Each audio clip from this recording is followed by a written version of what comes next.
Selamat siang, kami dari kelompok Pineapple akan menjelaskan tugas UTS yang mengenai sistem informasi akademik. Pertama, saya akan menjelaskan data yang kami buat. Kami membuat data course collection menggunakan ArrayList. Di sini adalah membuat objeknya yang berisikan oleh nama, ID, dan penjelasannya. Kemudian kita lihat di course-nya. Akan sesuai string, nama, ID-nya, dan akan di calculation. Kemudian untuk student collection menggunakan NIM dan kelasnya. Dan course apa yang diambil? Ini adalah username-nya dan password yang telah dienkripsi, nama dan nomor KTP, tempat tanggal lahir, dan kapan terakhir login bisa kita lihat sekitar sini. Student sudah ada, NIM main class. Ini juga sudah di-encapsulation dan merupakan inherit dari user. Untuk teacher begitu juga, cuma agak berbeda dengan NIDN nomor dosen. Dan course apa aja yang diajarkan ini bisa banyak lebih dari satu. Course ini hasil dari, jadi urutannya sudah ada juga. Mendapatkan get 0, get 1. Jadi sesuai urutan yang di atas, begitu juga dengan staff collection. Hanya berbeda dengan NIP-nya saja. Yang lainnya sama sebelumnya.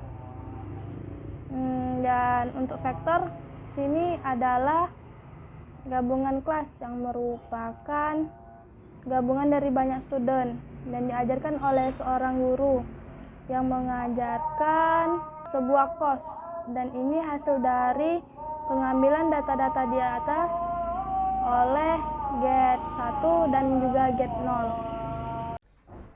Baik, saya akan menjelaskan mengenai login. Login di sini memerlukan dua inputan, yaitu username dan password. Username dan password ini akan dimasukkan dalam sebuah metode melalui parameternya yang akan membaca semua data vektor, yang akan juga menghasilkan boolean, dimana apabila boolean ini login ini benar, maka akan menampilkan menu dan seperti halnya session. Coba kita mulai saja. Nah, ini bisa kita coba salah satu data. Nah, ini benar sesuai datanya. Coba kita lihat di metodenya. Di sini ada metode login form pada user. Di sini akan membaca setiap student, teacher, dan staff yang mana username-nya benar, yang username-nya sama. Dan kemudian apabila username sama, maka password yang di input tadi akan dienkripsi untuk dicocokkan ke valid password, metode valid password. Nah, di sini pengganti dari get password. Jadi hanya mengeluarkan sebuah boolean. Hasil ini akan juga kemudian akan menjalankan metode set login, last login, jadi berubah otomatis dan menghasilkan return. Di sini ada juga metode untuk enkripsi password yang digunakan MD5 yang akan membaca setiap bytes. Nah, di sini ada diberikan 14 menu. Jadi saya akan menjelaskan 1 sampai 6 saja output dan codingannya. Dan di sini 1 sampai 6 codingannya metodenya menggunakan hal yang sama. Jadi saya akan menjelaskan satu opsi saja. Jadi kita masukkan pilihan, misalnya 1, search student by name. Enter name student 003. Jadi output yang akan dikeluarkan adalah output data murid yang memiliki NIM yang NIM 003 yang sudah tercatat di vektor kami set di atas. Nah, untuk search student by username juga sama, mirip. Tadi kami pakai username-nya di vektor macam student 1, student 2, student 3. Kalau untuk teacher 1, teacher 2, teacher 3, staff juga gitu. Jadi kita di sini ketik student 1 saja. Jadi data yang dikeluarkan adalah student yang memiliki username student 1. Nah, sama untuk search teacher by ID, search teacher by username, search staff by ID sama search staff by username itu sama semua. Jadi saya tidak akan menjelaskan lagi. Next ke codingannya, student Java.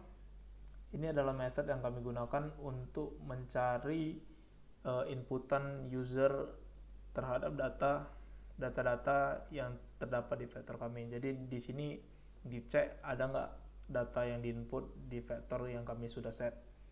Nah, di sini ada return I sama return null. Ini gara-gara ada ini, jadi kami memakai sebuah prinsip Java, yaitu try and catch. Ini adalah sebuah prinsip Java untuk mengatasi sebuah hasil null. Kalau dihasilkan null biasa ada exception, jadi untuk mengatasi sebuah exception ini kita menggunakan try and catch. Nah, sistem in, jadi dia akan cek nih, baru kalau dia udah dapat exception, dia catch, baru dia print something went wrong with your input. Untuk yang ketujuh, apakah student telah masuk ke sebuah kelas, dan yang kedelapan untuk course. Jadi ini saling berkaitan. Kita contohkan saja. Untuk yang ketujuh, kita memasukkan sebuah kelas yang ada di data student, bisa kelas A. Ini misalnya 19, 14, 01, 002. False. Apabila kita menggunakan course 8, maka akan ditanyakan sebuah course, misalnya PBO. Apakah NIM 001 memasuki kelas PBO? Maka jawabannya true. Dan untuk nomor 9, di sini kami akan print all student yang memasuki sebuah course. Jadi murid mana saja yang mengambil course PBO, maka akan terdapat 2 mahasiswa, yaitu Khairul Imam dan Lolita Sari.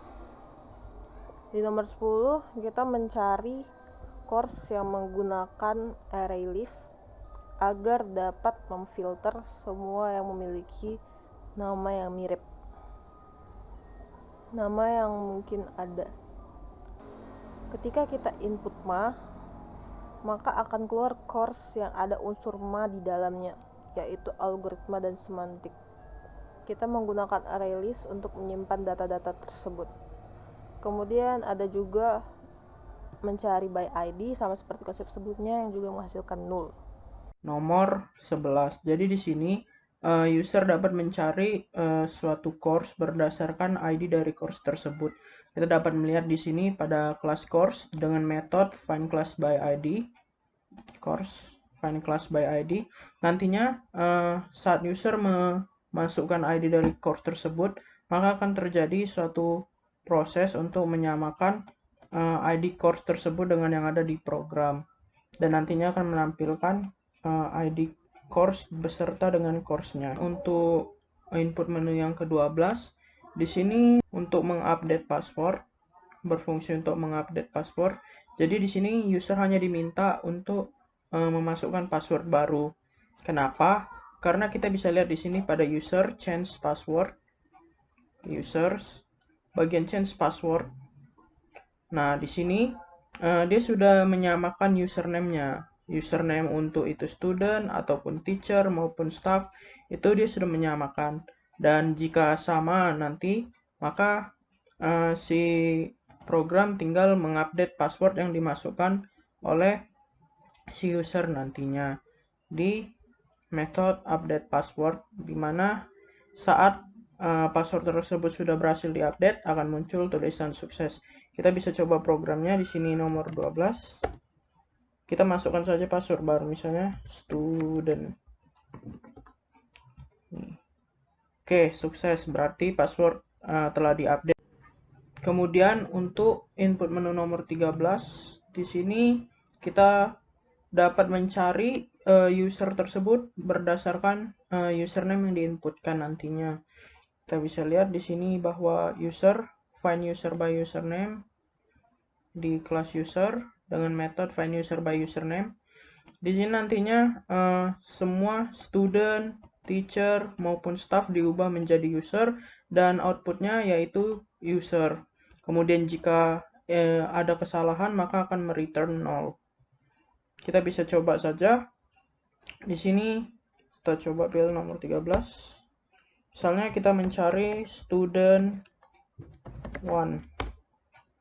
Kita bisa lihat bahwa di sini dengan nama student 1 yaitu ada Khairul Imam. Sedangkan untuk input menu terakhir atau input menu ke-14, yaitu ini berfungsi untuk logout. Jadi saat user memilih 14, maka akan keluar dari program.